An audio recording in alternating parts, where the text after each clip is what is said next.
Would Jayson Tatum ever be the same after his injury? We're going to break down his injury and potential implications for his long-term career.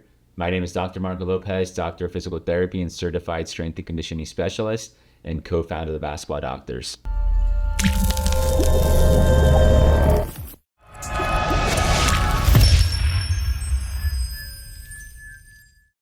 So let's break down the injury.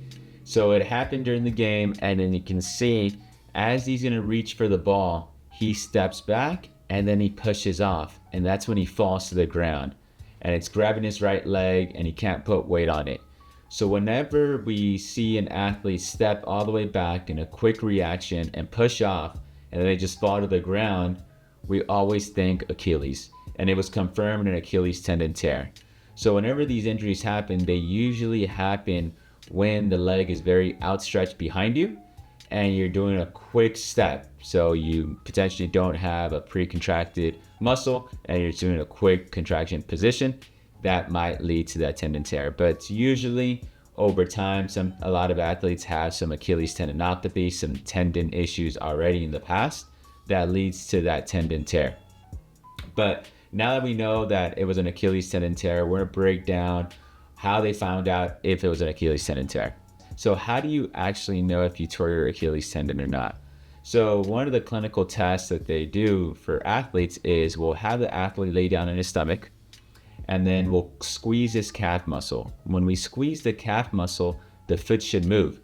It should mimic the motion of you going up on your tippy toes, so it should plantar flex.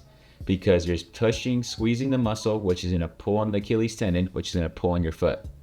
If you have an Achilles tendon tear, you'll squeeze the calf muscle and it won't be able to point or plantar flex. When it doesn't do that, it's because there's a tear and we're not allowing the calf to go through its normal action of pulling the Achilles tendon, which will pull that foot into that plantar flexion. So that's the clinical test. Some tests that are considered like the gold standard would be the MRI. That really confirms it. Other tests are like an ultrasound that they can see the tendon, but the main one would be the MRI. All right, guys, so what's next? So Jayson Tatum already had surgery, and you'll probably ask like, damn, he got it pretty quick. And the reason why he got it pretty quick is after you tear your Achilles tendon, you want to have surgery as soon as possible if you decide to have surgery. There's been some literature right now coming out that some people are going the non-surgical route, but most athletes will have the surgery itself.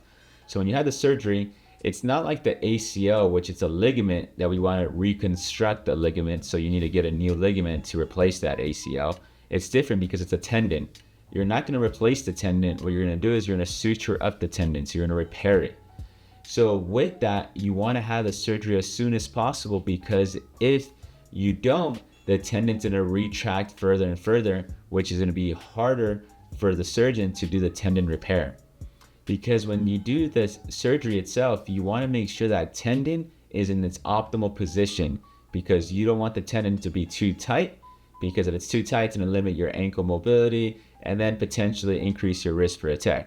If it's too loose, you're not going to have that tension, so it's going to be hard to go back to sports. So it has to be in that perfect optimal position. So the sooner you go into the surgery, the better it is. And there's also the different factors of where the tendon tear. Was it in the middle, towards the heel, or towards the muscle? So those are other factors that play a role. But it's different than an ACL and a lot of other surgeries where you kind of wait a little bit of time.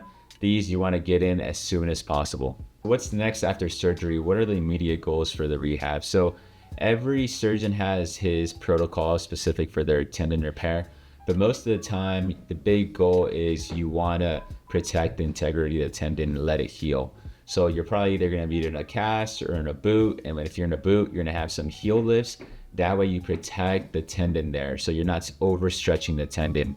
In the first several weeks, you want to make sure that tendon doesn't get overstretched, because it then will ruin the repair process. And then over time, you'll slowly go further and further down, stretching the tendon in order to really work on getting it stronger and going through your normal activities, walking and everything. So it's a long process, and the big things are protect the tendon, then slowly start loading up the tendon, getting it stronger, and then getting back into on the court activities. The main question is, what are the long-term implications for Jayson Tatum? So the big thing with Tatum is that he's young, so that's really going to work well for him.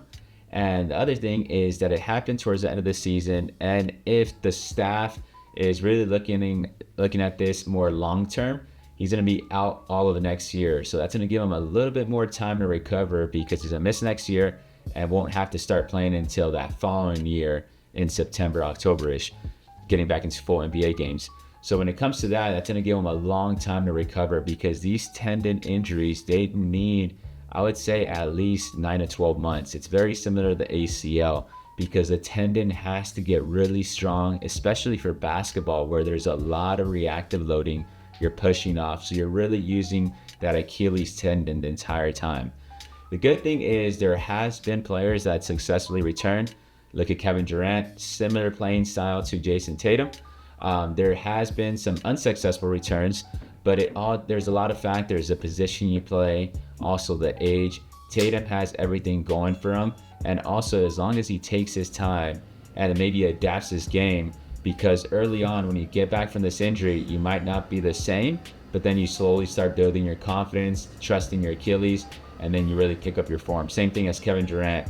Wasn't the same when he first came back, but then he started progressively getting better and better. The unsuccessful cases, like you see Klay Thompson, doesn't look the same as before, but he was a little older and he also was coming back from that ACL injury. And then you also think DeMarcus Cousins, he had that ACL and Achilles. So luckily Tatum, it's just one injury, and he's young. It's going to give him plenty of time to recover. But look for him to be out entire next year and won't come back until that following season. One last little tidbit: you want to also look closely at the rehab between Damian Lillard, who had his injury around like a month ago, and Jayson Tatum, because they're different playing styles.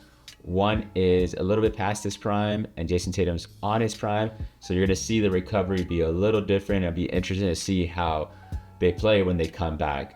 But hopefully you guys found this information useful. If you found it interesting, hit the like button, subscribe to our channel. If you want us to deep dive any other injury or any other topic, comment below. We'll do our best to try to shoot a video on that.